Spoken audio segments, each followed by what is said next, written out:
दोस्तों, इस वक्त अंतरराष्ट्रीय व्यापार की दुनिया में एक ऐसा फैसला सामने आया है जिसने भारत और सऊदी अरब के बीच चल रहे अंडों के कारोबार को अचानक झटका दे दिया है। खबर यह है कि सऊदी अरब ने हेल्थ सेफ्टी का हवाला देते हुए भारत समेत करीब 40 देशों से पोल्ट्री और अंडों के इंपोर्ट पर रोक लगा दी है और इस फैसले के बाद जो भारतीय कंसाइनमेंट रास्ते में थे उन्हें भी एंट्री नहीं मिलने की बात सामने आई है। यानी अचानक ब्रेक लग गया उस सप्लाई पर जो पिछले कुछ वर्षों में तेजी से बढ़ी थी। सवाल यह है कि क्या यह फैसला सिर्फ एहतियात है या इसके दूरगामी असर भी देखने को मिलेंगे। दरअसल भारत ने 1990 के दशक में सऊदी अरब को व्यावसायिक रूप से अंडों का निर्यात शुरू किया था। शुरुआत छोटी थी लेकिन धीरे धीरे यह कारोबार मजबूत होता गया। साल 2004 के आसपास एशिया में बर्ड फ्लू यानी एवियन इन्फ्लुएंजा के मामलों ने कई देशों को सख्त कदम उठाने पर मजबूर कर दिया था और तब भी सऊदी अरब ने अस्थायी प्रतिबंध लगाए थे। लेकिन वक्त के साथ हालात सामान्य हुए और भारतीय अंडे फिर से सऊदी बाजार में लौटे। असली मोड़ आया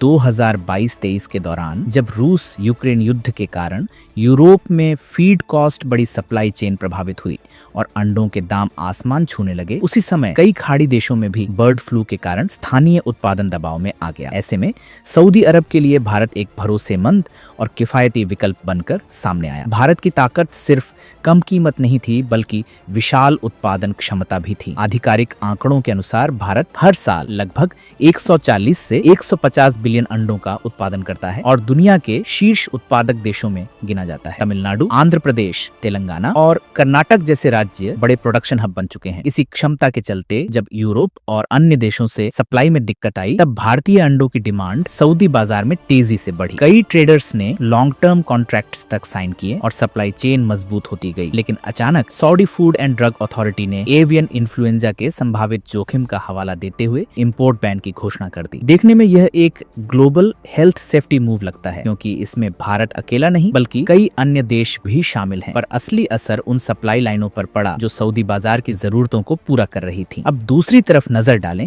तो भारत ने भी पिछले कुछ समय में अपने एक्सपोर्ट मैप को विविध बनाने की रणनीति अपनाई है। खासकर मलेशिया जैसे बाजारों में भारतीय अंडों की मांग तेजी से बढ़ी है जहां फीड कॉस्ट और लोकल शॉर्टेज के कारण कई बार अंडों की कमी देखी गई जिसके चलते इंपोर्ट बढ़ाने पड़े।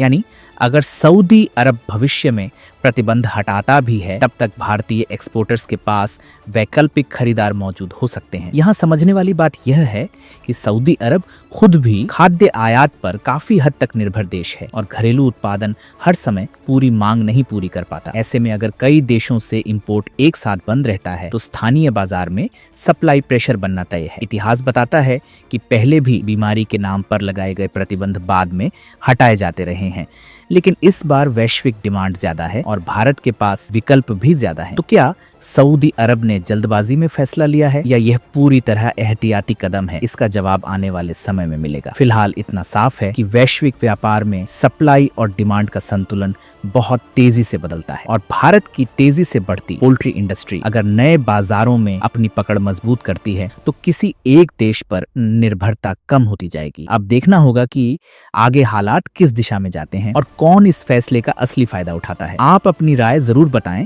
और ऐसे ही विश्लेषण के लिए जुड़े रहें।